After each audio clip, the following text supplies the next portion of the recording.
y'all. Welcome back to this week's episode of AMA Friday with Amy Miller, recruiting in yoga pants. So, a lot to unpack today. Hopefully I can get through it in 10 minutes. I'm not feeling very confident about that, but we'll see.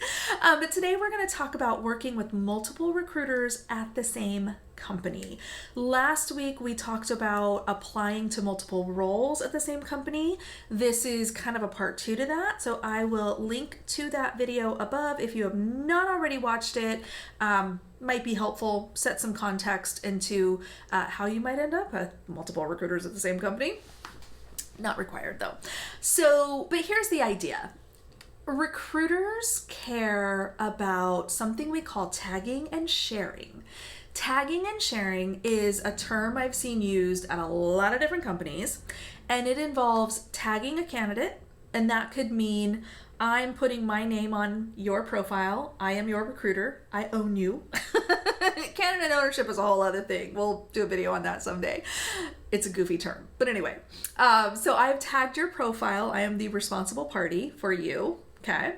And then sharing is sharing that across multiple teams, business groups, roles with other recruiters, those kinds of things. So I'll try to unpack that concept a little bit and help y'all understand how recruiters are looking at it and why they're perhaps saying some of the dumb stuff they say. We'll see. So I'm going to start with agency. An agency recruiter definitely cares a lot about tagging and this ownership concept because that is how they get paid, y'all. Okay? So if I have tagged you and I have taken ownership of you, use that term loosely, in our database, ATS, then if you get a job somewhere, I get a part of that commission. Okay? So it's not uncommon for commission to be split 50-50 in an agency environment because one recruiter owns the client, or hey, I brought this company to us and got the fee agreement signed and they're paying us a fee to find a person, and then the other recruiter owns the candidate. Okay, so if my colleague Jill owns the client and I've tagged the candidate and I've done the prep calls with you and introduced you and submitted you to Jill's client, so on and so forth, then we're going to split that commission 50-50. Okay? Other agencies might split it up a little bit differently or whatever, but the general idea is that ownership piece or that tagging piece becomes pretty important because it affects your paycheck. Okay? So with that in mind, because of those ownership rules, if you already have a contact at a recruiting agency or one of their recruiters has tagged you, it may be hard to get the attention of other recruiters. I'm just being honest with you, okay? We don't necessarily want to get into like infighting. I don't necessarily want to, ship around a candidate who my colleagues have taken ownership of and won't give up. Doesn't do me any good on my paycheck, right? I'm not saying it's always like that, but I've seen it. Just saying. Agency recruiters, you are free to lose your mind in the comments. But it's still helpful to have a point of contact, find a recruiter that works in your industry, has access to roles that you might get excited about, and, be close to that person. It's totally okay. Stay in touch with them. There's no shame in that game. Just keep in mind that, again, that recruiter is going to be bound by roles that their agency is engaged with. They can't necessarily help you get a job with a company that they don't have a relationship with or a contract with. So, my advice, if you are exploring partnering with an agency recruiter, one single point of contact at the agency, multiple agencies.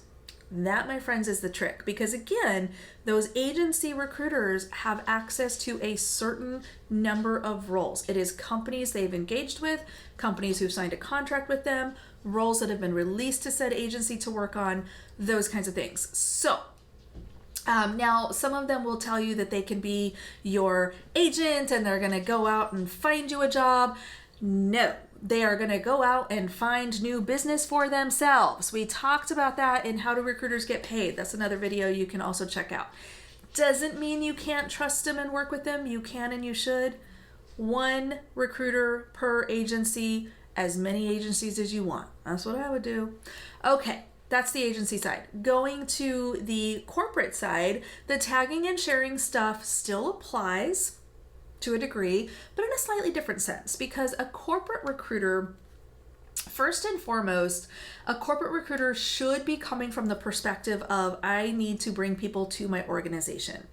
We generally are, how do I put this? We are aligned by sometimes a particular business group or a particular vertical, like I recruit all program managers, or I recruit everything under the business AI team, right? So there's different variations of that and how recruiters can be structured within a corporate environment.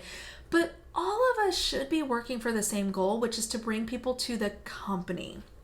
The tagging and sharing can be a little less restrictive because, if I have a relationship with you as a candidate and I'm the owner in the database and you apply to roles outside of my business group, that's okay. I'll still get like partial credit, right? And it actually benefits me as well as you to share your profile with other recruiters or with business groups and hiring managers that are interested in someone like you. So there's no commission element there that like makes it harder to give you up as it is an agency, but there is definitely kind of a culture, or at least there should be, of let's do what's right for the candidate, right? And one of the first questions I'll ask, I said this last week, is if you've applied to multiple roles, I want to know which one's most appealing. Even if it means introducing you to a different recruiter who knows that space, that's okay. I'm still going to get credit. Not that that matters. I don't get paid any differently. But it does mean that I'm being a good corporate citizen and I am pushing people through the process and helping them get where they want to go. So it is much more realistic to have multiple recruiting contacts in a corporation, in a in-house kind of environment. Here's the trick though. You can't try to game the system and play us against each other. It is a bad look. Okay? Getting close on time, so I don't want to belabor this point too much, but I have been in situations, thank God it's been years, but I ran into this a lot at Microsoft, believe it or not. But here's the thing. I have had job seekers act like they've never spoken to me, didn't know they were being considered for the role that they just interviewed for. Like, people have done some shady shit, okay? Trying to kind of game the system and like, well, if Amy doesn't know what Bob's doing, then maybe I can, try to work a couple different... No. Amy and Bob are talking, okay? Because here's what happens on the inside. When you apply to a role, you are now tagged, there we go, tagging again, tagged to that specific position. Or if a recruiter has talked to you and you've decided, yeah, that's a role I could be interested in, you're going to be tagged to a role. Okay, so if you and I have talked on a Monday and we've agreed that, yeah, there's a fit here and let's move forward, let's see if there's interest in the hiring manager, and then on Tuesday, Bob calls you and y'all have a conversation and you agree that you like roles that Bob has too and you want to move forward, maybe give Bob a heads up that you talked to Amy on a Monday, okay? Because even if you don't, if Bob is doing his job, he's already looked at your profile. He's already seen the details that if I'm doing my job, I have entered into the ATS, right? Talk to candidate on Monday. Here's what we talked about. Here's the next steps we're taking. Here's the follow-up information, all of that kind of stuff. This is why we have an ATS. It tracks the applicants. It's in the name, y'all. Who knew? Anyway, point being, Bob should already know that we've had a conversation and that we're moving forward. Bob and I can get together and we can figure out a plan to make sure that you, the candidate, are supported and you have every option you want in front of you. We're being good partners with our hiring managers and with each other, with your experience and your career goals at the forefront of what we're trying to accomplish here. Okay? If you were to come back and say, you know what, Amy, I've talked to Bob, I really feel like his role is a better fit for me. I like that team better. I think that's where I should focus my attention. No problem. I will graciously back out and let you and Bob take it from there. If you feel like, hey, both of these roles are great, I really want to be considered for both, awesome. Let's make that happen. And a lot of companies will allow us to do something called a split loop, which is where you get to talk to people from both teams and conduct a single interview that hopefully gets us enough information that you can be considered for both groups, and then both teams can then decide if one or both wants to make an offer. In the event that both teams want to make an offer, usually we'll ask you to decide first which one do you like better, and then the appropriate recruiter will work with you on offer details, all that kind of stuff. So there's more that comes after, but the idea here is it is totally okay to have multiple touch points, work with multiple recruiters, have exploratory conversations, even interview for more than one role. But communication and transparency is key. It is the recruiter's responsibility to share, to inform, and to partner with their peers, but it really looks good for you as the job seeker and the candidate to also be honest with us about conversations that you're having. And please don't try to game the system. If you are successful in gaming the system, then you are working with a shitty recruiter who's not doing their job. Okay? Doesn't bode well for either of you, in my opinion. So, first of all, you're probably going to get caught. And secondly, it just doesn't end up working out. So, totally okay to be transparent about your wish list, about your preferences. We are here to help you navigate getting into the right role at ginormous company. Obviously, smaller companies may be a little different, may be a single recruiter or a single point of contact, and that's okay. But for the larger companies, absolutely makes sense to cast as wide of a net as you are comfortable with.